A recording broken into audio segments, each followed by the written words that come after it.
Bertemu kembali dalam Niaga AWANI. Baik Nina, dengan kemunculan teknologi moden dan tingkah laku pengguna dalam talian, pengaturan BNPL muncul dengan serta-merta serta kupon diskaun mega mereka membolehkan pengguna mendapatkan apa yang mereka mahu dengan hanya satu klik.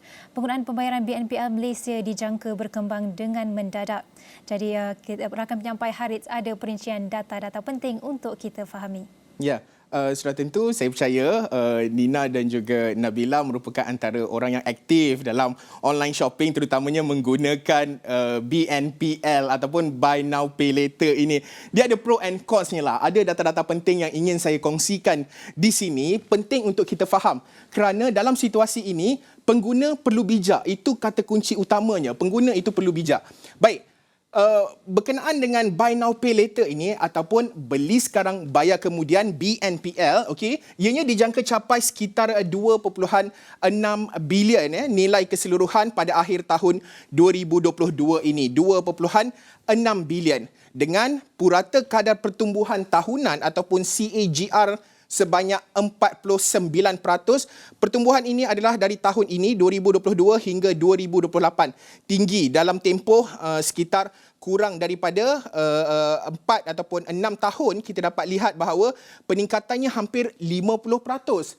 Ini fakta yang pertama. Kedua, kita nak meneliti kepada nilai barangan kasar di mana BNPL Malaysia dijangka akan terus meningkat seperti yang saya kongsikan tadi, dengan kalau kita melihat tadi adalah dari segi peratus, iaitu dari segi nilainya, nilai jualan 1.3 bilion direkodkan pada tahun 2021. Ini tahun lepas 1.3 bilion. Tetapi untuk tahun 2028 diunjurkan sekitar 28.7 trilion. Bukan lagi bilion tetapi trilion angkanya untuk tahun 2028. Ini kalau kita cakap bukan online shopping sahaja tetapi menggunakan BNPL ataupun beli sekarang bayar kemudian untuk tahun 2028. Di mana kalau kita telitikan perkara ini, 1/3 akui bahawa menerusi tinjauan yang dilakukan oleh Bank Negara Malaysia pada 2018 dan juga 2021, 1.3 responden akui kurang pengetahuan dalam isu keuangan dengan condong kepada isi rumah berpendapatan rendah. Maksudnya, golongan secara majoritinya, golongan isi rumah berpendapatan rendah akui mereka kurang pengetahuan dalam pengurusan keuangan. 84% ada simpanan hanya untuk jangka masa pendek sahaja, 84%. Lebih 50% sukar untuk menabung RM1,000 sebagai tabung kecemasan untuk tempoh sebulan kerana anggarannya adalah sekitar RM1,000 sebulan untuk tabung kecemasan. Maksudnya maksudnya lebih 50% sukar mengakui mereka tak boleh nak ada simpanan untuk tabung kecemasan.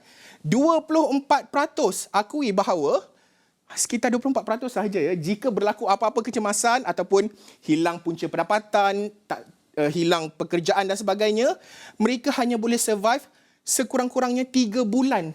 Sekitar itu sahaja angkanya. Dengan 47% belia di Malaysia mempunyai hutang kad kredit yang tinggi. Ini apa yang dikatakan oleh Bank Negara.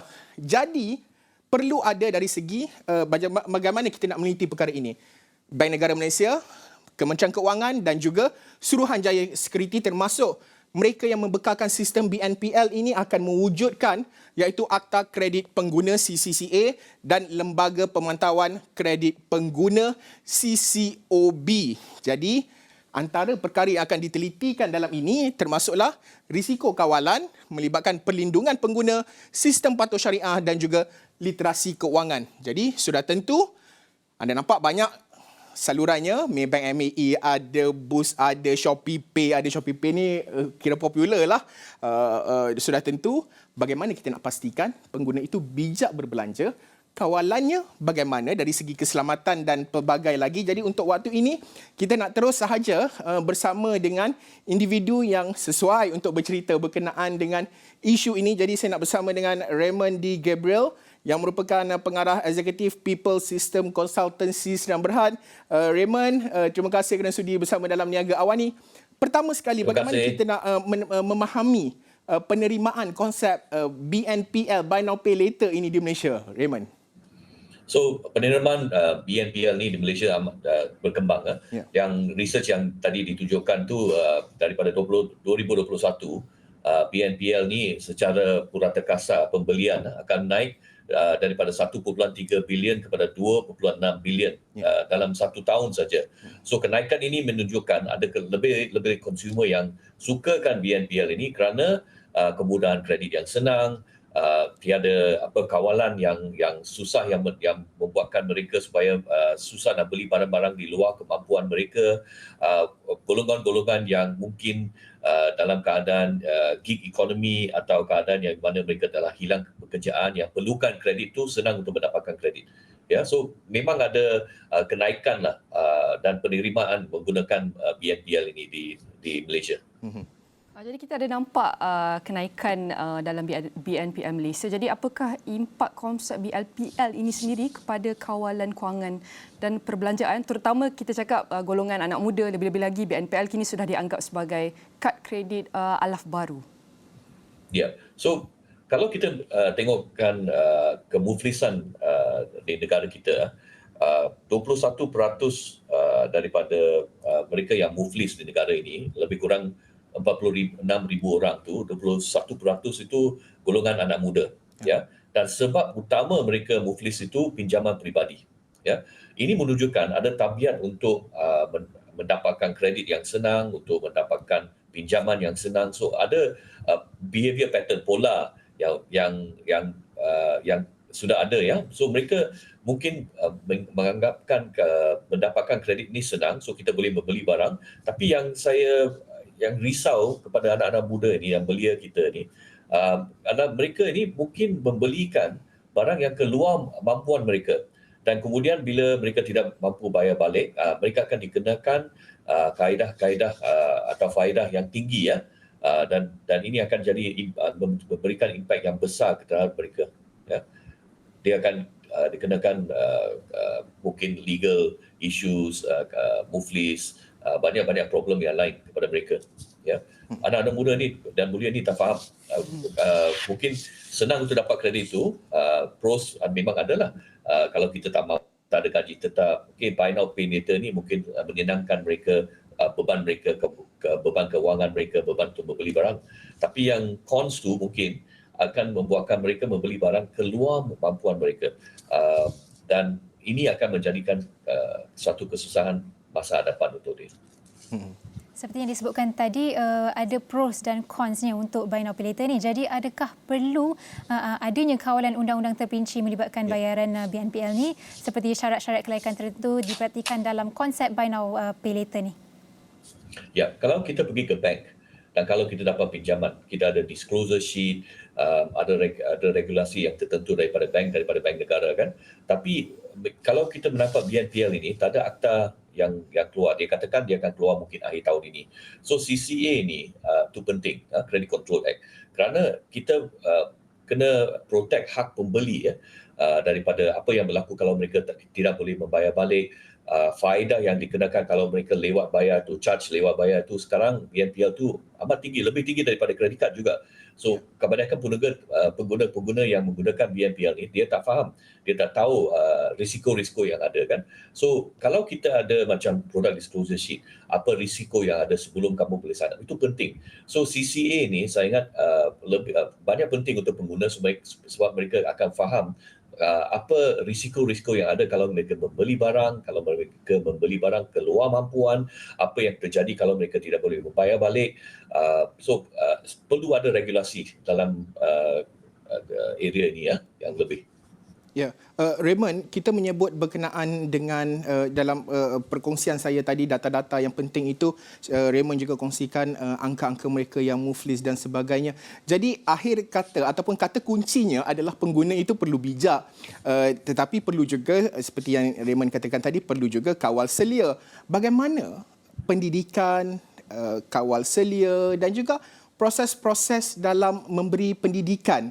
Kerana kalau kita lihat isu kad kredit secara fizikal sebelum ini sudah pun mencetuskan isu seperti golongan belia yang muflis dan sebagainya, tak mampu bayar pinjaman peribadi dan pelbagai lagi. Tetapi kita tidak mahu isu BNPL ini pula menghantui golongan muda terutamanya. Bagaimana pendidikan itu amat penting pada ketika ini? I think pendidikan itu satu perkara yang penting, terutama sekali literasi kewangan. Mengikut tadi fakta-fakta yang dikongsikan kan daripada Haris tadi kan, kebanyakan mereka 84% rakyat Malaysia itu tidak mampu untuk menjimat jangka panjang kan. Hanya 24% mampu hidup kalau hilang pekerjaan. Ini menunjukkan kebanyakan pengetahuan literasi kewangan, pengetahuan menabung mungkin tidak dipraktikkan dan mungkin tidak ditahui lebih mendalam daripada rakyat-rakyat Malaysia. So mengikut kajian research Malaysia tu, dia katakan 55% rakyat Malaysia tu underbanked atau unbanked. Maknanya mereka tak faham penggunaan sistem-sistem banking atau kaedah-kaedah yang diadakan untuk menambung atau menambahkan kewangan mereka. So literasi kewangan ini penting. Dan I think sebab utama yang rakyat kita ni atau pemuda-pemuda yang gunakan BNPL kerana ni sistem online kan, so kebanyakan orang yang menggunakannya anak-anak belia kita. So kenapa mereka menggunakan dia? Saya kata mereka tu susah untuk praktikkan delayed gratification, ya, yang dikatakan menunda kepuasan. So kalau kita nak barang sekarang, kita nak boleh beli sekarang kerana ada BNPL. Tak ada duit pun tak apa, kita boleh beli dulu kan. Tapi kesusahan yang datang tu masa ke hadapan bila kita tidak boleh membayar balik. Macam mana kita boleh membudget untuk membayar balik? Cukup duit tak? Kerana kebanyakan kita ni, kita hidup dengan kalau kita dapat gaji 2,000, kita habiskan 2,000 tu. Dan kita hidup mengikut gaji. Tapi kita kena ikut dan hidup lebih rendah daripada gaji. Maknanya kalau kita dapat RM2,000, RM3,000 sebulan, kita kena habiskan perbelanjaan RM2,000 saja. Mesti ada kita jimatkan duit itu, ya. Baik, saya nak ucapkan terima kasih kepada Raymond Gabriel selaku pengarah eksekutif People System Consultancy Serta Berhad untuk perkongsian menarik mengenai ekosistem Buy Now Pay Later yang menjadi semakin popular di banyak negara. And I'm going to move on to the next story with FGV shares. FGV Holdings Berhad's largest shareholder, the Federal Land Development Authority, FLDA, has upped its shareholding in the company after acquiring a total of 2.32 million shares or a 0.06% stake from the open market last week. FGV's board's filing on Monday showed that FLDA bought 1 million shares in FGV on August 1st, followed by another 1.32 million shares on August 4th, bringing its direct stake to 68.68%. Meanwhile, FLDA's indirect stake in FGV stood at 12.42%, bringing its cumulative shareholding to 81.1% in total. FLDA owns 2.96 billion shares in FGV. Separate filings also showed that FLDA acquired 40.15 million shares in FGV from June 29th to July 26th. As of March 21st, 2022, FLDA held a direct stake of 67.53% and an indirect stake of 12.42% in the company, its 2021 annual report showed. Berjaya Assets Berhad has announced that its wholly owned subsidiary Berjaya Bright Sdn Berhad has disposed of a total of 24.50 million ordinary shares, representing about 0.44% equity interest in Berjaya Corp Berhad for a total cash consideration of 5.64 million ringgit or 0.23 ringgit per share. The direct business transaction took place last Friday. Berjaya Assets said in a statement on Monday, the other party in the transaction was not disclosed at this juncture. Following the disposal, Berjaya Assets and its subsidiaries now hold 276.4 million B Corp shares, presenting about slightly lower than 5% equity interest in B Corp. The cash proceeds from the disposal, which be utilised as working capital and repayment of borrowings of the Berjaya Assets Group.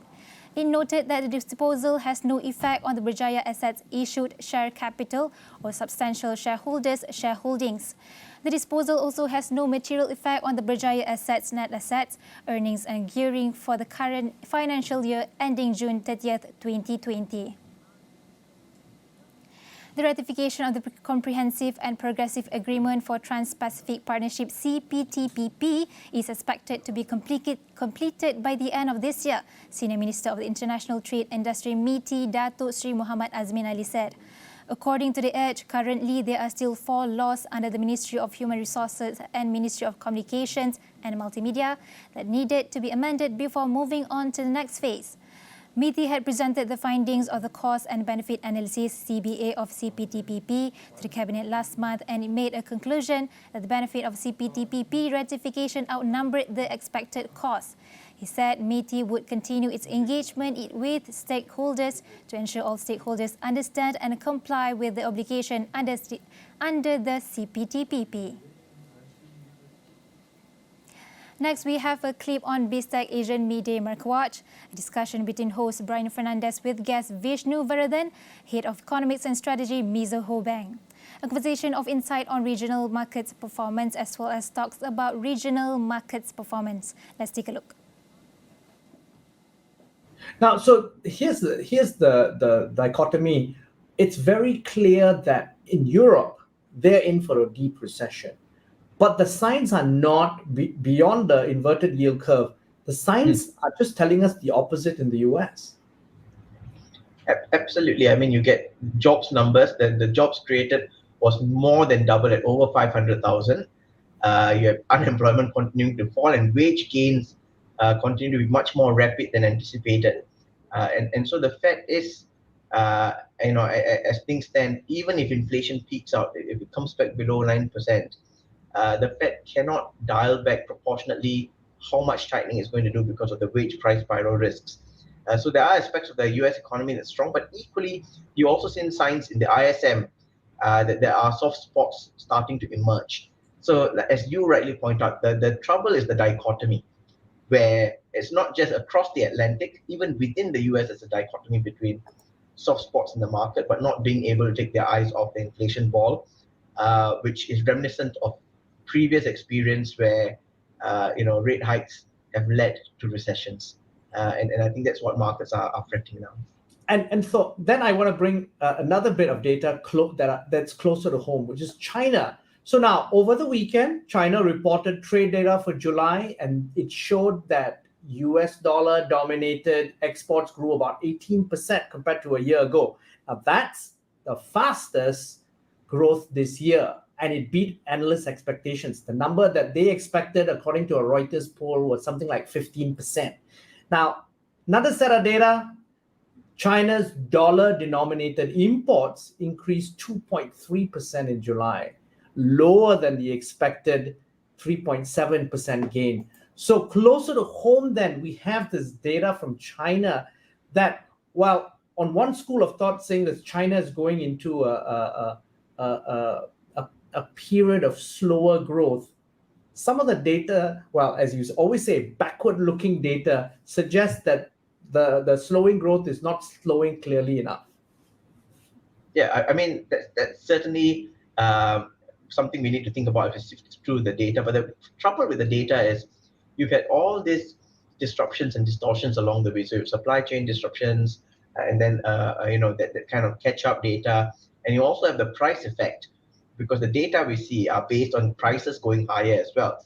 So it's not entirely about higher volumes of exports being enjoyed by China. In some cases, it's just a price effect where more expensive exports are headed out. So part of it is inflation effect. Part of it is supply chain disruptions that lead to a lot more disruptions. And as you rightly pointed out, the US hasn't clearly shown signs of slowing down, across the board either. Whereas that's where the demand for Chinese goods are coming from, where the rest of the world are still, looking at upping levels of inventory where there needs to be, or due to the supply chain disruptions earlier, they had some shortfall and deficit. But an interesting point to note is China's own imports suggest to us that there's some degree of caution and inventory drawdown that allows them to substitute away from fresh imports. So that could be the giveaway about the caution, where they don't want to import in a big way and build up inventory because they see their order books not looking as strong if you go down, say, 18 months. Wall Street stocks were mostly flat on Monday. The dollar weakened and US government bond yields fell as investors weighed mixed messages on inflation and how aggressive the Federal Reserve might be in combating it. The Dow Jones Industrial Average rose just above 1% on the day, while the S&P 500 lost 0.12% and the Nasdaq Composite dropped 0.1%.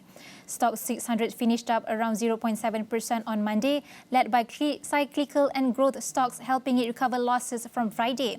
But the MSCI World Equity Index, which tracks shares in 47 countries, added just 0.15%.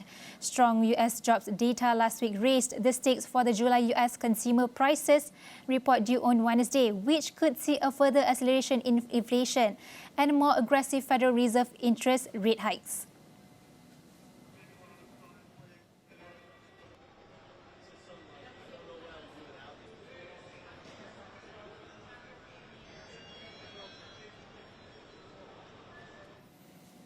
Oil prices rose nearly 2% on Monday in volatile trading, bouncing off multi-month lows touched last week as positive economic data from China and the United States fed hopes for demand, despite nagging fears of a recession. Brent crude futures settled $1.73 or 1.8% at $96.65 a barrel. US West Texas Intermediate crude was at $90.76 a barrel, up $1.75 or 1.97%. Last week, fears that a recession could dent energy demand pushed front-month Brent prices down 13.7% to their lowest since February. It was Brent's biggest weekly drop since April 2020, and WTI lost 9.7%. Both contracts recouped some losses on Friday after jobs growth in the United States, the world's top oil consumer, and expectedly accelerated in July. Japanese technology company SoftBank Group posted a $23.4 billion loss in the April-June quarter as the value of its investment sank amid global worries about inflation and interest rates.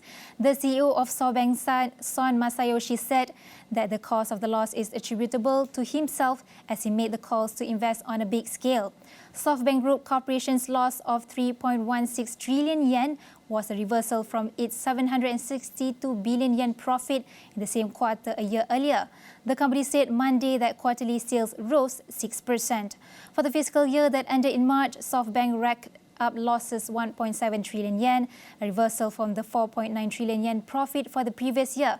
Annual sales grew 10.5% to 6.2 trillion yen. ソフトバンク創業以来ですね、これだけ大きな赤字を四半期で2回連続と、前四半期そして今回の四半期連続して3兆円近い赤字を出しましたと。合計6兆円もの赤字をこの6ヶ月間で出したと。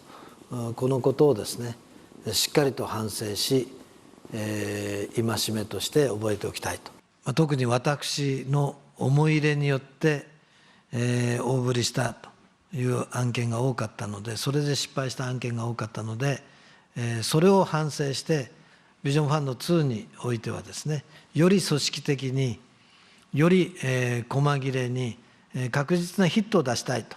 大振りはやめて1件あたりの投資金額の単価を、ワンチケットの単価をですね、小さめにいこうと。Baik, sekian Niaga AWANI. Ikuti info terkini mengenai negara di fasa peralihan endemik di halaman mikro interaktif di astroawani.com sekarang. Dan segala maklumat lain dalam astroawani.com, juga aplikasi Astro Awani. Terima kasih kerana menonton saluran berita paling dipercayai di Malaysia. Saya Nabilah Khaleeda. Salam hormat.